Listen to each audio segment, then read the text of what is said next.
Alright guys, I want to make this video for all you new people that want to start intermittent fasting is the how to start intermittent fasting. So at this point you guys want to try this tool out and it'll really help you with your adherence to your diet. It's probably one of the most useful tools because it also teaches you that meal timing isn't that important, or meal frequency. So even if you work out and you don't eat for a few hours after, it's not nearly as important as your overall energy balance throughout the day.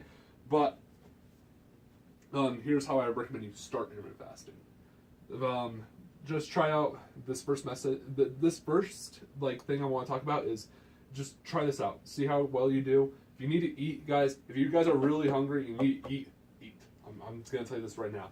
But if you can, try pushing your first meal a little bit later with this tactic.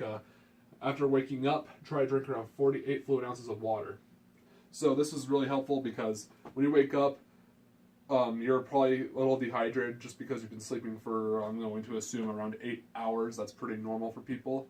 You're going to be a little dehydrated. So I recommend drinking 48 fluid ounces of water, and it really will hydrate you, and you'll find that your energy levels will go way back up, and it's much easier to keep up the fast, especially when you're hydrated.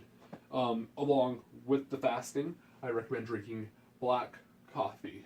I really put an emphasis on black coffee because people be like, oh, drink coffee, but then they'll end up throwing sugar, or they'll throw in creamer, or even some people will do that stupid bulletproof coffee, which I honestly have no idea why people do it, because you're just adding pure fat to your coffee.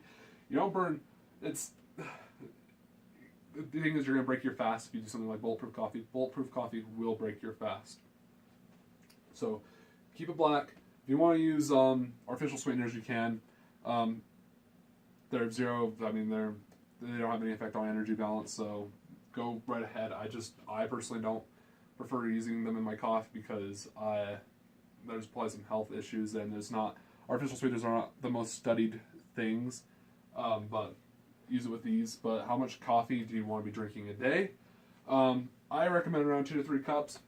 And keep in mind, guys, it doesn't have to be just black coffee. It can also be like green tea for some people that can't drink black coffee. But I say 2 to 3 cups. That's around the point where I think you get enough caffeine to really help you stick to the fast, and it doesn't become more of a hindrance, and you can sit there and function properly. Because I find that if you drink too much, it can kind of backfire, and you'll find that your cravings will come back up, at least from my experience. Anecdotally, that's what happened to me.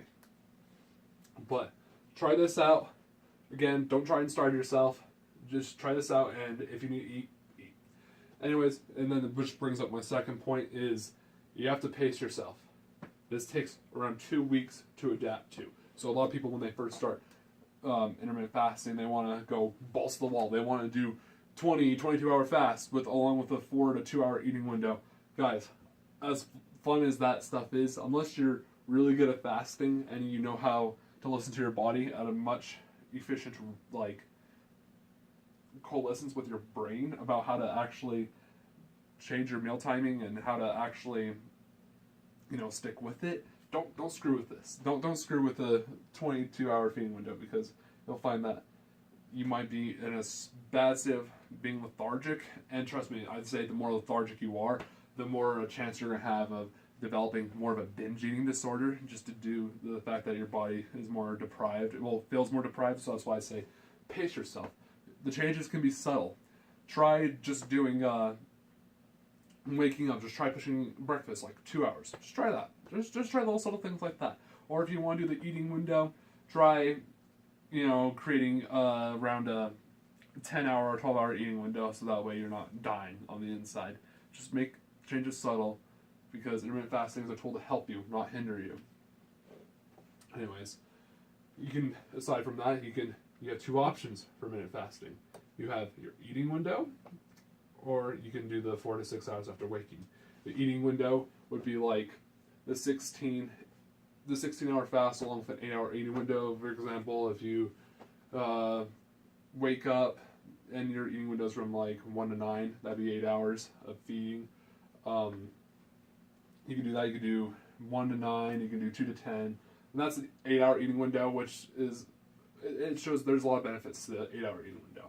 And that's more of the basic way you can do it, because that's what a lot of people start out doing.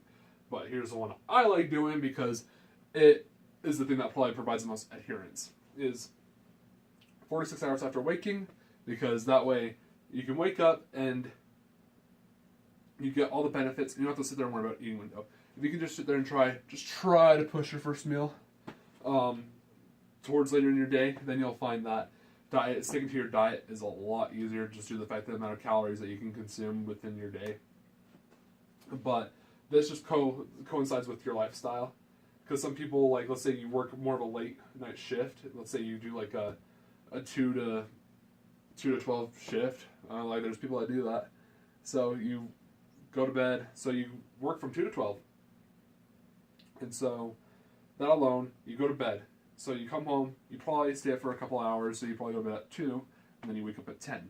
And so that means you only have 2 hours before, you have 4 hours before you go to bed.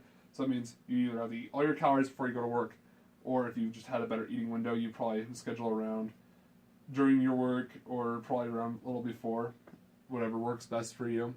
So that's where I would say that the eating window is superior to this, but a lot of people I find can make room for this, which I personally believe is better. But anyways, this is how you start intermittent fasting, and the one takeaway I really want you to keep in mind is that this is a tool. This isn't a magic thing that's gonna solve all your problems. It's not. But it is a very helpful tool that will make you stick to your diet, and that's the key. Adherence. Adherence is the key to your success, because the ability you can to stick to something and be tenacious and consistent with it, the results are going to show. So that's why I believe intermittent fasting is one of the better ways for the people that really want to have big, filling meals and don't want to feel like they're deprived with the 6 small meals a day, because it can also take time out of your day to prepare that many meals, and you probably aren't less satisfied. But the long run is energy balance. Keep in mind, it's all about thermodynamics, calories in, calories out. It's energy in, energy out. That's what's going to result in fat loss. So if you are worried about your eating window, about breaking it too early or it not, don't worry about that kind of stuff, guys. Because in the long run, it's just your calories. This is a tool. Don't freak out about it. So there you go, guys. Enjoy it. Keep fasting.